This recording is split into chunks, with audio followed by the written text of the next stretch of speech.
یم عجیز ستندر ستا غلام کبریا ستا کرم ستا احسان ما معافی الله. السلام علیکم ورحمت الله وبرکاته.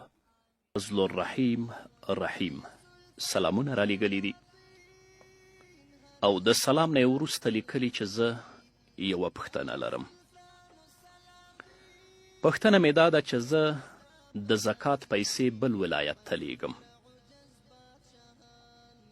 چاته مې چې د زکات پیسې ورکړې دي همدغه سړي نه غلو همدغه د زکات پیسې په لاره کې واخیستلې.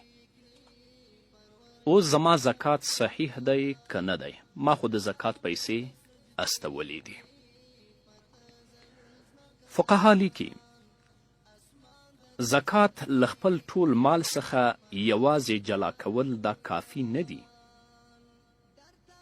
چې ته د خپل ټول مال څخه د زکات پیسې بیلې کړي، بلکې د ادا کېدو لپاره کم فقیر او مسکین ته تملیکن ورکول دا لازمي دي او بغیر له دې څخه زکات نه ادا کیږي.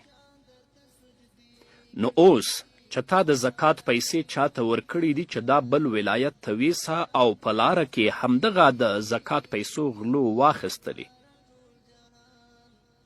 نو په دې کې هغه شرط چې هغه تملیک دی د فقیر او مسکین دا پکې نشته. نو د دې لپاره ستا لپاره د زکات دوباره ادا کول لازمي دي چې زکات به دوباره ادا کړي. خلاصة الفتاوا په لومړني جلد کې په 238 صفحه کې کتاب الزکات کې د شپږم فصل نه لږ مخکې دلته لیکي رجل عزل زکات ماله وضعها في ناحیة بیته فسرقها سارق. یو سړي د خپل پیسو نه د زکات پیسې بیلې کړي، د کوټې په یو ناحیه کې او په یو کونج کې کیښودلې، یو غله همدغه د زکات پیسې پټې کړي. نو اوس به د همدغه غله لاس نه قطع کیږي.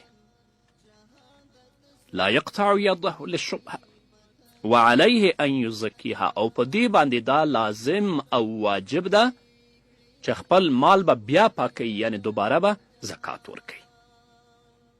نو اوس چې تا د زکات پیسې چاته ورکړې وي چې دا بل ولایت ته ویسه، هلته فقیرانو مسکینانو ته ورکړه، په لاره کې دغه د زکات پیسې غلو واخیستلې، دغه کس نه ستا زکات نه دی ادا شوی، همدغه زکات به دوباره ادا کوي. جهان درته سجدې کړي پته ځلون ځمکه اسمان. درنو دوستانو، زموږ د یوټیوب چینل در سره سبسکرایب کړئ تر څو زما دیني خپرونې او نور اړین دیني مسایل تاسو ته پر وخت ورسیږي.